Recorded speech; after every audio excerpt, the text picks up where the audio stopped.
Hi. Um, God made a point to me the other day of something that um, I would have never thought of myself, but when God gives you something, you know it. And anyway, this isn't going to start out like I got it, but uh, you've probably heard me uh, teach about this before. This is in Mark chapter 5, where it's going to start out today. Sorry, that thing right there isn't a spot. It's a heart monitor. I'm supposed to wear it for 2 weeks. Anyway, it says in Mark chapter 5, I'm going to start in verse 21. And when Jesus was passed over again by ship unto the other side, much people gathered unto him, and he was nigh unto the sea. In other words, he just barely got off the boat. And behold, there cometh one of the rulers of the synagogue, Jairus by name. And when he saw him, he fell at his feet, and besought him greatly, saying, My little daughter lieth at the point of death. I pray thee, come and lay thy hands on her, that she may be healed, and she shall live. And Jesus went with him, and much people followed him and thronged him. Of course, right there is where it's talking about the woman who issue of blood, so I'm going to skip over that. Um, and anyway, so we're going to go on over to later in the same chapter, verse 35, Mark 5:35. While he yet spake, there came from the ruler of the synagogue's house certain which said, Thy daughter is dead. Why troublest thou the master any further? As soon as Jesus heard the word that was spoken, he saith unto the ruler of the synagogue, Be not afraid, only believe. And he suffered no man to follow him, save Peter and James and John, the brother of James.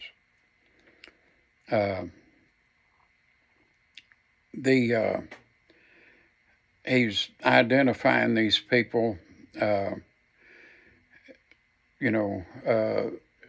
lot of times in the Bible it'll say so-and-so, the son of so-and-so, and stuff like that. When this was written, a lot of these people were still alive, and that way people knew which one he was talking about. And he cometh to the house of the ruler of the synagogue, and seeth the tumult, and them that wept and wailed greatly. And when he was come in, he saith unto them, Why make ye this ado and weep? The damsel is not dead, but sleepeth.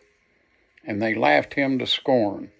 But when he had put them all out, he taketh the father and the mother of the damsel, and them that were with them, and entered in where the damsel was lying. And he took the damsel by the hand, and said unto her, Talitha cumi, which is, being interpreted, Damsel, I say unto thee, arise.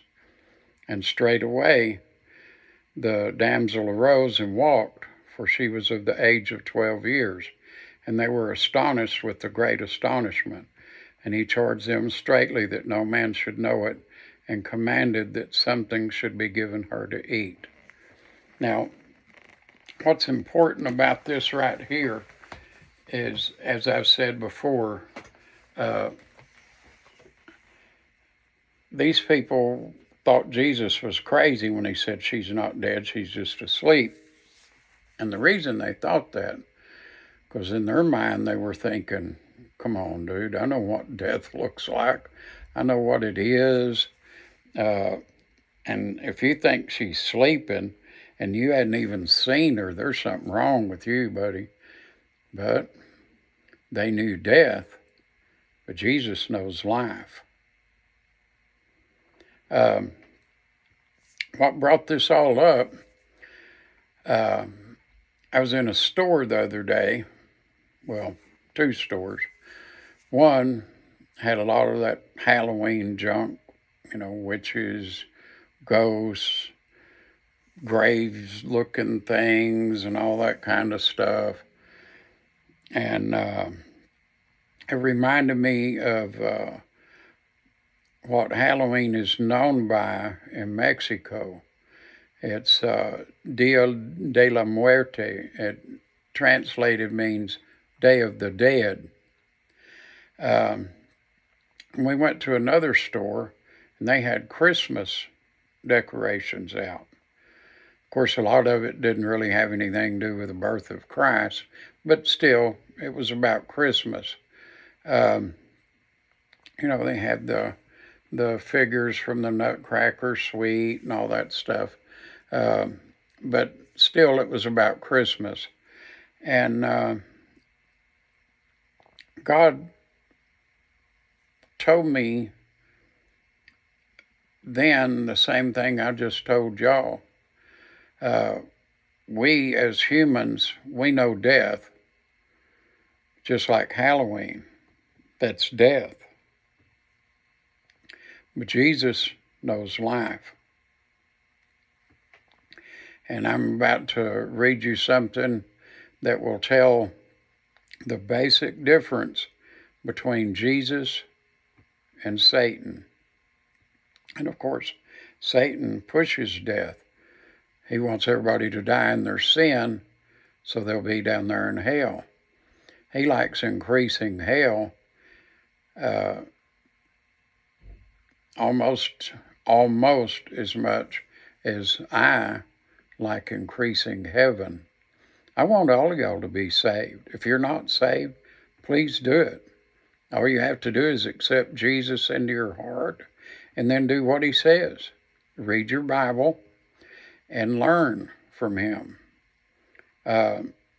There's a lot of things that people don't understand about this, but it's real simple and real easy to understand if you read your Bible. And I'm about to read you something that you need to understand. And this is over in John chapter 10. And there's some introductory things starting in verse 1. Verily, verily, I say unto you, he that entereth not by the door into the sheepfold, but climbeth up some other way, the same is a thief and a robber. But he that entereth in by the door is the shepherd of the sheep. To him the porter openeth, and the sheep hear his voice, and he calleth his own sheep by name, and leadeth them out. And when he putteth forth his own sheep, he goeth before them, and the sheep follow him, for they know his voice. And a stranger will they not follow, but will flee from him, for they know not the voice of strangers. I don't know if any of y'all know much about being a shepherd or anything, but they've got videos you can watch on YouTube of people out there calling these sheep and everything, and they just ignore them at best. And then the guy that owns them comes out and starts calling them. Boy, here they come. I've said this a million times, sheep are dumb, but they do know enough to know who's calling them.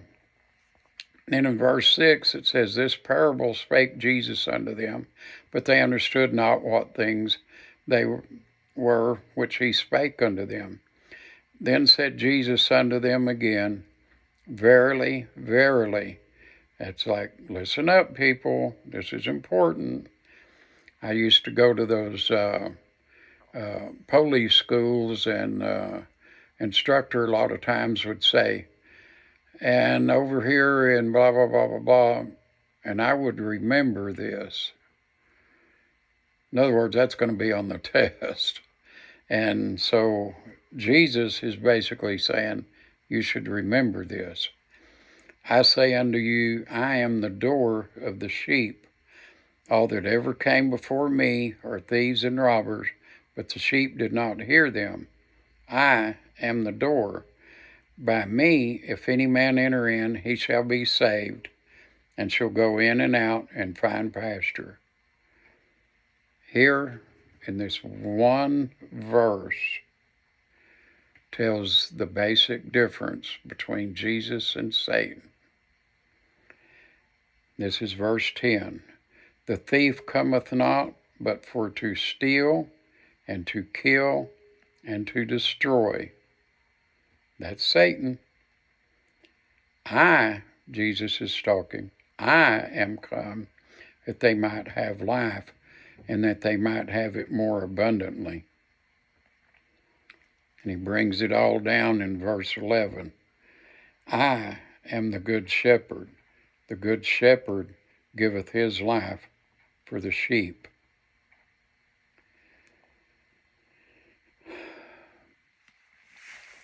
And he did. He gave his life for all of us. And I appreciate everything he's done for me and everybody. All you have to do is accept him and do what he says. Of course, the first thing is you have to admit that you're a sinner and ask Jesus to come into your heart. That's how you accept him. And he will. He wants to. And I do too. I want him to come into your heart because I don't want anybody to go to hell.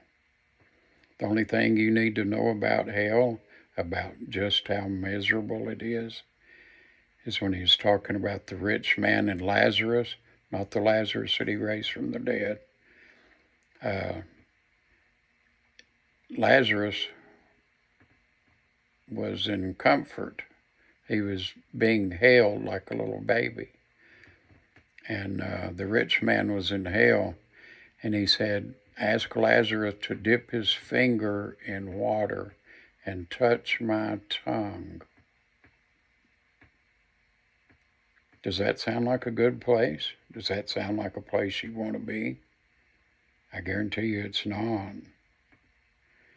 You can tell jokes about, oh, you know, you go to hell, you'll be partying with your friends and blah, blah, blah, blah, blah. No. You will be in misery for an eternity. I don't want that.